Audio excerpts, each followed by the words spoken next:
আসসালামু আলাইকুম। হঠাৎ করে আজকে অফিস থেকে এসে আমার বর বায়না ধরেছে সে লেবুর পিনিক খাবে। তো আমি তো অবাক যে এত রাতে লেবুর পিনিক।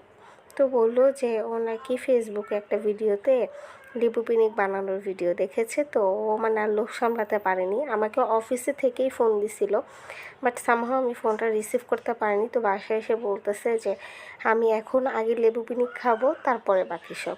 তো যেই ভাবা সেই কাজ, সে নিজেই বানাতে বসে গিয়েছে, বলতেছে যে আমি বানাবো, তুমি শুধু আমার সাথে থাকবে, দুজনে মিলে লেবু পিনিক খাবো, তারপরে বাকি খাওয়া দাওয়া ঘুম সব হবে। তো সে বসে পড়েছে লেবু পিনিক বানাতে। আর লেবু পিনিক বানানোর জন্য কি কি উপকরণ লাগবে সেগুলো আমি স্ক্রিনে মানে যখন যেটা দিচ্ছি তার সাথে অ্যাড করে দিয়েছি, তো আপনারা দেখলেই বুঝতে পারবেন।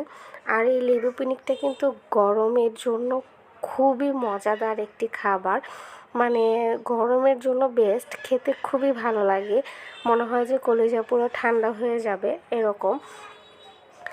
আর আমি খুবই ভাগ্যবতী, যেমন গুণবান একজন স্বামী পেয়েছি। মোটামুটি আমার হাজব্যান্ড রান্না বান্না থেকে শুরু করে সব ধরনের খাবারই বানাতে পারে। বিশেষ করে ওর হাতের মোমোটা খুবই পছন্দের আমার। ও খুব ভালো রান্না বান্না করতে পারে আর নিজে থেকে অনেক সময় করতে চায়। তো আজকেও বলতেছে আমি তোমাকে বানিয়ে খাওয়াবো, যেখানে আমার বানিয়ে খাওয়ানোর কথা ওকে। তো যাই হোক, মেলাতে বসে পড়েছি দুইজন মিলে, আর সাথে আমাদের অ্যাসিস্ট্যান্ট হিসেবে আছে কিন্তু আমাদের ছেলে। তো এখানে লেবুগুলোকে চিকন চিকন করে স্লাইস করে কেটে নেওয়া হয়েছে গোল গোল করে। আর এখন এর মধ্যে লবণ ছিটিয়ে দেওয়া হচ্ছে। লবণটা কিন্তু এমনভাবে দিতে হবে, সবগুলো উপকরণই, শুধু লবণ না, যেন প্রত্যেকটা লেবুর স্লাইসের উপরে সমপরিমাণে পড়ে, প্রত্যেকটা লেবুর স্লাইসের মধ্যে দেওয়া হয় এমনভাবে দিতে হবে। আর এখন দেওয়া হচ্ছে বিট লবণ। বিট লবণটা কিন্তু এই লেবু পিনিকে মাস্ট দিতেই হবে, কারণ না হলে ভালো লাগবে না খেতে। আর বিট লবণটা দিলে মানে স্বাদটা ভালো হয়, তো এর জন্যই বিট লবণটা দেয়া। আর সাথে হচ্ছে গিয়ে ইউজ করব এখানে গোলমরিচের গুঁড়া। তো আগে বিট লবণটা ভালো করে মিশিয়ে নিচ্ছে।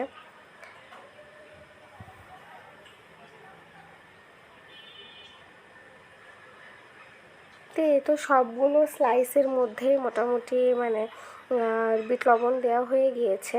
তো এখন দিব হচ্ছে গিয়ে গোলমরিচের গুঁড়া। আর গোলমরিচের গুঁড়াটা আপনারা কালো সাদা যে কোনোটাই ইউজ করতে পারেন। তো যেহেতু আমার বাসায় সাদা গোলমরিচের গুঁড়াটা নেই, কালো গোলমরিচের গুঁড়াটা আছে, তো সেটাই দিব। এতে কিন্তু স্বাদে কোনো হেরফের হয় না। আর গোলমরিচের গুঁড়াটা দেওয়ার ফলে স্বাদটা একটু ভিন্ন হয়, খেতে বেশ ভালো লাগে, তবে অতিরিক্ত পরিমাণে দেওয়া যাবে না, এতে করে গোলমরিচের যে একটা আলাদা স্বাদ বা গন্ধ, এর জন্য খেতে মোটেও ভালো লাগবে না। একটু আন্দাজ করে পরিমাণ মতো দিতে হবে। তো গোলমরিচের গুঁড়াটা পরিমাণ মতো দেওয়া হয়ে গিয়েছে। আর এখন এর মধ্যে দিয়ে দেব চিলি ফ্লেক্স। এখানে শুকনো মরিচের গুঁড়াও ইউজ করতে পারেন। তো আমরা শুকনো মরিচ মানে শুকনো মরিচের যে গুঁড়াটা, যেটা আমরা রান্নায় ইউজ করি, ওইটা ইউজ করব না, আমরা চিলি ফ্লেক্সটা ইউজ করব। এতে করে ভালো লাগে খেতে।